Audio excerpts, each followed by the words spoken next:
Assalamualaikum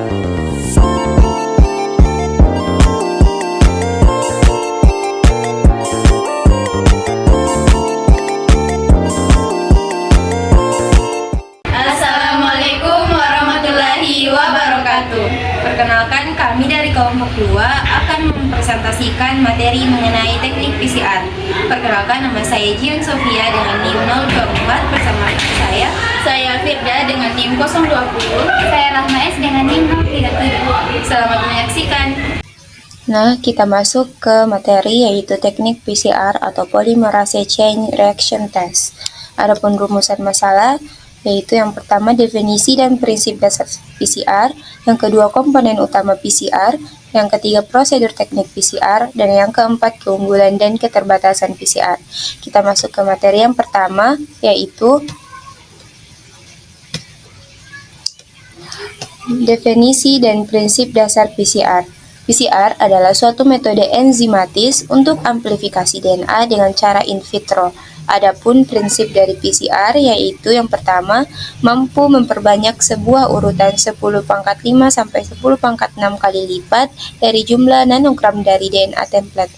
Yang kedua, proses PCR mirip dengan proses replikasi DNA secara in vitro yang bersifat semi-konservatif. Next. Komponen utama PCR. Terdapat beberapa komponen utama PCR. Yang pertama yaitu DNA cetakan atau template DNA. Fungsi DNA cetakan di dalam proses PCR adalah sebagai cetakan untuk pembentukan molekul DNA baru yang sama. DNA cetakan ini dapat berupa DNA kromosom, DNA plasmid, ataupun fragmen DNA, apapun asal di dalam DNA cetakan tersebut mengandung fragmen DNA target yang dituju. Kedua yaitu primer. Di dalam proses PCR, primer berfungsi sebagai pembatas fragmen DNA target yang akan diamplifikasi dan sekaligus menyediakan gugus hidroksi atau OH pada ujung 3 aksen yang diperlukan untuk proses eksistensi DNA. Perancangan primer dapat dilakukan berdasarkan urutan DNA yang telah diketahui ataupun dari urutan protein yang dituju. Apabila urutan DNA maupun urutan protein yang dituju belum diketahui, maka perancangan primer dapat didasarkan pada hasil analisis homologi dari urutan DNA atau protein yang telah diketahui. Yang ketiga yaitu nukleotides atau nukleotida atau disingkat dengan DNTPS. Nah, DNTPS merupakan suatu campuran yang terdiri atas DATP atau deoksiadenosin trifosfat, DTTP atau deoksitimidin trifosfat, DCTP atau deoksisitidin trifosfat, dan DGTP atau deoksiguanosin trifosfat. Dalam proses PCR, DNTPS bertindak sebagai building block DNA yang diperlukan dalam proses ekstensi DNA. Yang keempat yaitu DNA polimerase.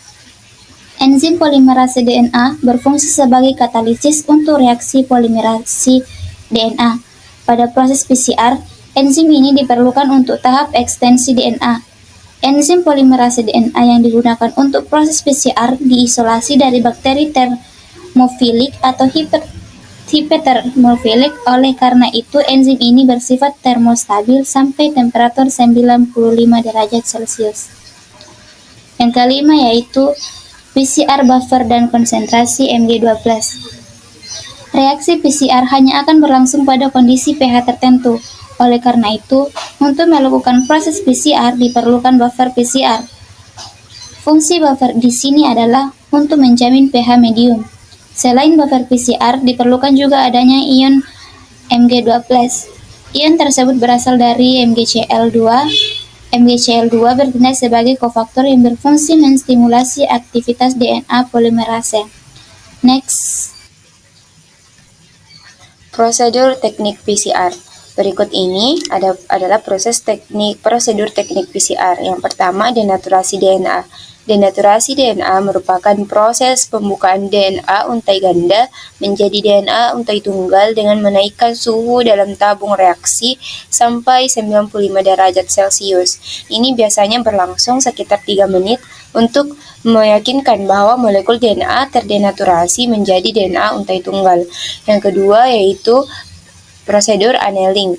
Annealing atau penempelan primer, di mana ikatan hidrogen akan terbentuk antara primer dengan urutan komplement pada template. Dilakukan pada suhu 50 derajat Celcius sampai 60 derajat Celcius. Yang ketiga yaitu pemanjangan primer. Pemanjangan primer atau extension atau elongasi umumnya terjadi pada suhu 72 derajat Celcius. Primer yang telah menempel